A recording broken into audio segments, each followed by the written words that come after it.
was a house built out of stone.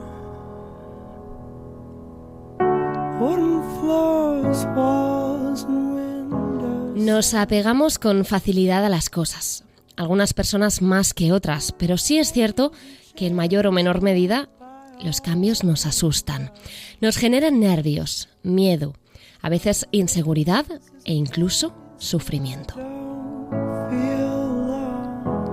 Cuando la vida nos pone delante un cambio, nos cuesta expresar lo que sentimos, nos cuesta a veces saber cómo afrontarlo o cómo saber si es para bien o para mal.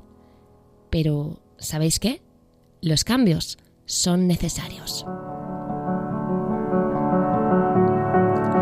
Estar viva supone estar continuamente evolucionando con la vida. Hay cambios más significativos que otros, hay cambios que realmente suponen un antes y un después en nuestra rutina. Y son esos giros los que vamos a aprender a aceptar y a asimilar. Con ejemplos, a veces cambiamos de trabajo, nos mudamos de ciudad, nos alejamos de amigos, rompemos una relación y eso nos hace sentirnos perdidas, abrumadas, solas o solos. Hoy vamos a hablar de aceptación, vamos a coger fuerza interna para aceptar los cambios que vamos eligiendo. Vamos a respirar, aprender y, por supuesto, vamos a serenarnos.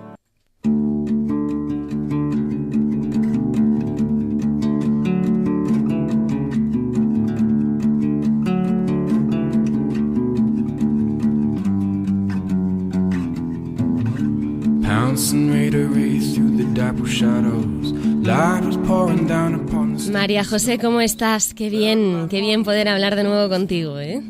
Hola Marta, encantada de estar aquí de nuevo contigo y con todas las personas que nos están escuchando. Hoy hablamos de cambios, vamos a ver qué nos depara el capítulo de hoy, ¿eh? Pues sí, la verdad es que estoy aficionándome a este ratito de aquí a hablar contigo, con mi tacita de té sí. Y sobre tratar todos estos temas, ¿no? Los que nos enfrentamos día a día. Pues sí, fíjate que yo tenía muchas ganas de hablar de este tema porque creo que es algo que nos pasa a todas y a todos, vamos. La vida pasa, no podemos negarlo y con ella pues vienen situaciones diferentes continuamente. Seguro que en consulta te has encontrado con mucha gente que se siente perdida, ¿no? Ante las cosas nuevas. Totalmente, aparte es un tema que a raíz de la pandemia nos ha hecho cuestionarnos muchas cosas de todo lo que tenemos que ir cambiando y lo que tenemos que ir trabajando.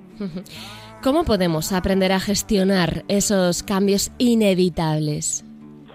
Pues mira, Marta, hace un tiempo a través de mi cuenta de Instagram de Blue Mind Psicología hice un par de preguntas a las personas que me siguen sobre qué era lo que más les costaba de un cambio y qué dudas surgían a raíz sobre los cambios a raíz de que realizasen un cambio. Y las respuestas a estas dos preguntas están bastante relacionadas al cómo puedo gestionarlo, ¿no? La primera pregunta se refiere a todo eso que yo pierdo cuando hago un cambio y la otra tiene que ver con lo que tengo que hacer una vez ese cambio sucede. Que si se gestiona de una forma sana, de una forma que sea beneficiosa para nosotros, podríamos decir que se refiere a lo que yo gano con ese cambio. Por lo tanto, yo creo que la primera gran tarea que tenemos que hacer para realizar un cambio sería valorar qué es lo que estoy perdiendo y qué es lo que voy a ganar con la realización de este cambio. Es que yo, por ejemplo, María José, tengo amigos que dicen esa frase de escoger es renunciar. Y es que cuando elegimos algo, estamos renunciando siempre a la otra opción, ¿no? O sea, a veces la vida trae cambios y los trae ella misma, pero otras veces los que cambiamos somos nosotros o los que elegimos. Siempre tenemos la duda de si habremos hecho bien o no, y eso nos hace culpabilizarnos. ¿Cómo debemos actuar ante una elección así? Pues mira, esto nos pasa a muchas personas, ¿no? Que después de hacer un cambio tenemos esa duda de la decisión y eso luego muchas veces viene con ese sentimiento de culpa que tú comentas. Es normal que en todos los cambios haya algún factor de incontrolabilidad, porque la realidad es incontrolable en muchas ocasiones, ¿no? Sí. Entonces, pueden haber cambios de los cuales yo no tendré un control sobre lo que vaya a pasar luego, sobre cuál va a ser esa consecuencia, o que lo inicie yo tampoco lo tenga controlado del todo, como en este caso el ejemplo que he dicho al principio del COVID, ¿no? Nadie podía prever que íbamos a tener un cambio tan incontrolable, ¿no? Claro. Y aquí juegan otros factores, ¿no? Yo creo que el principal factor en el que nos queremos centrar en este podcast son estos cambios que yo sí que inicio de forma voluntaria, ¿no? Uh-huh. Entonces, en este caso, cuando sale esta emoción de culpa, siempre está bien recordarnos ese para qué he realizado yo ese cambio, ¿no? Esa funcionalidad que tiene, que yo he asociado al cambio que quiero realizar de forma voluntaria. Uh-huh. Yo creo que esta sería la pregunta clave, ¿no? Ese para qué. A mí lo que más me ha gustado de tu respuesta es es normal y tiene que ver con el factor de incontrolabilidad. Me gusta normalizar este aspecto porque creo que, como decía antes, nos pasa a todos. A veces tú dices, bueno, tenemos que ir a recordar la funcionalidad o el por qué elegimos una cosa y no la otra, pero es que a veces somos tan indecisos, nos cuesta dar tanto el paso al cambio, porque realmente lo que nos da miedo es que la nueva realidad nos haga echar de menos la anterior. Por ejemplo, si cambiamos de trabajo, que pensamos que luego pues podemos pensar que el nuevo no va a ser mejor o tenemos algo diferente, vacaciones, horarios, lo que sea, y eso nos hace echar de menos el anterior o pensar que nos hemos equivocado. Uh-huh. Sí, totalmente.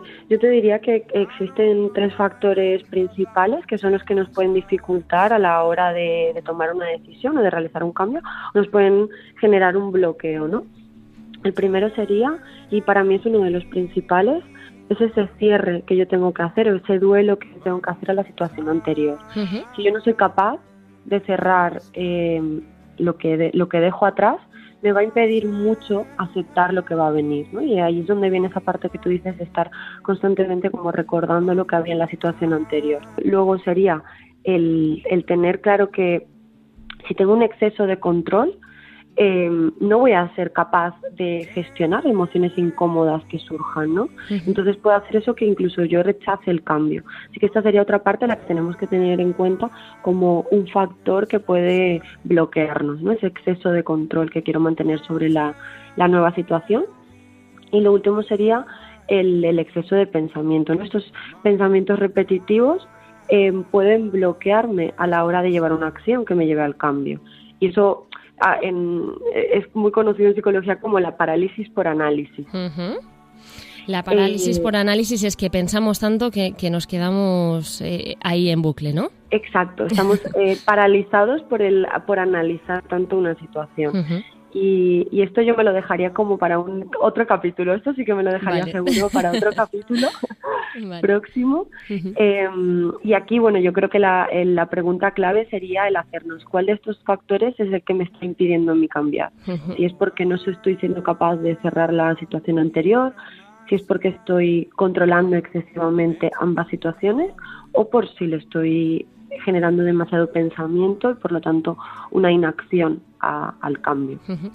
Bueno, yo personalmente me estoy sintiendo identificada con las 3 situaciones anteriores, entonces yo no sé cómo gestionaremos si el cambio o lo que me está impidiendo cambiar al final son las 3, no solo una, sino las 3 o los 3 factores que nos has comentado. A mí ya sabes que me gusta siempre acabar con una solución, que tú también quieres cerrar en positivo, me lo acabas de decir, así que yo creo que ha llegado el momento de que nos digas cómo podemos desbloquear estos factores que comentabas y que nos dejen avanzar, que nos dejen realizar ese cambio con tranquilidad y con serenidad. Exactamente, Marta, sí. Lo quería dejar para el final para que nuestros oyentes puedan hacerlo, pues a lo mejor tienen una libretita. Yo a mis personas cercanas les he dicho que cojan una libretita cuando escuchen el podcast y eso les facilite también tener como un seguimiento, ¿no? De las cosas que se pueden ir trabajando a lo largo de los capítulos que vamos subiendo. Uh-huh. Y yo creo que volviendo a esos bloqueos que comentábamos anteriormente, la primera parte que sería la parte de cierre, de ese duelo que tú me habías preguntado el qué podemos hacer. Claro. Existen muchas formas de trabajar el duelo, bueno, trabajar el cierre, pero a mí hay un ejercicio que me gusta mucho porque me parece que es enfocar el cierre hacia un aspecto positivo, hacia un aspecto más sano, que sería el escribir una carta de agradecimiento a todo eso que yo dejo atrás, escribiendo qué es lo que me llevo, qué es lo que he aprendido y de qué forma todo eso va a servirme en mi siguiente etapa, en mi siguiente cambio. Uh-huh. Y esa carta es para nosotros mismos. Sí, totalmente. Esa carta, y puedes hacer lo que quieras luego con esa carta. La puedes romper, la puedes quemar. A mí la parte de quemarla me parece un acto muy simbólico que representa mucho, ¿no? El dejar eso irse, ¿no? Con el fuego y poder renacer, ¿no? Como si fuésemos un phoenix en algo nuevo. Claro, qué bonito. Y luego, pero bueno, ya eso lo dejo yo a elección de cada uno. Exacto. Luego, para el exceso de control, que también comentábamos anteriormente, primero yo creo que lo básico es entender que no podemos controlar todo lo que nos pasa en los cambios, no podemos controlar absolutamente todo de nuestra realidad, y que por supuesto cada cambio requiere un tiempo en el que yo pueda adaptarme a ese cambio. Entonces eso baja un poco esa presión que nos ponemos muchas veces cuando vamos a realizar un cambio, en el que me tengo que adaptar ya a ese nuevo cambio, ¿no? Todos tenemos que pasar ese proceso de adaptación. Entonces, a partir de aquí, cuando yo ya acepto esto, puedo valorar en qué aspectos sí que puedo tener influencia, ¿no? Es decir, por ejemplo, lo que yo puedo hacer para reducir esa franja de la que no tengo control, ¿no? Entonces, por ejemplo, ¿de qué forma puedo reducir esos pensamientos o esas emociones que me están generando malestar? ¿Vale?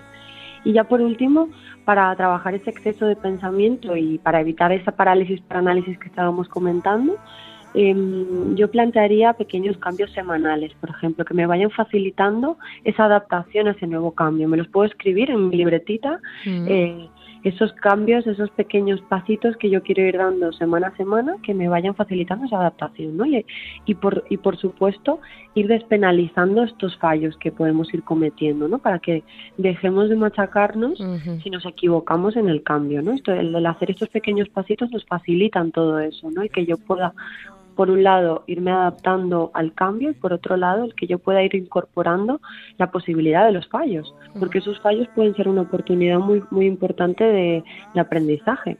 Fíjate que somos muy exigentes y muy críticos con nosotros mismos, y al final todo radica en eso, ¿no? En permitirnos equivocarnos, en permitir caer, en aprender de esas cosas y en, bueno, pues como tú decías, en cerrar, en dejar de controlarnos y en dejar de entrar en ese bucle que nos hace daño.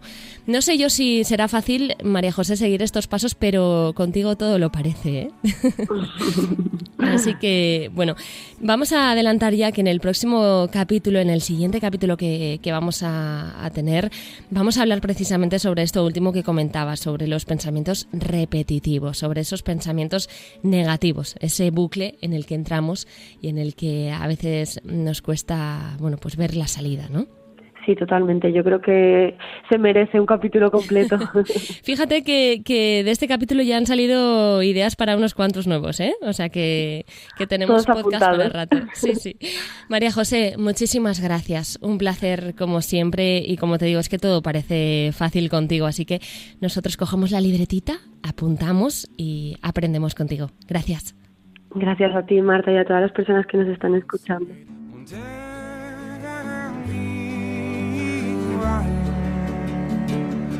Underneath the tide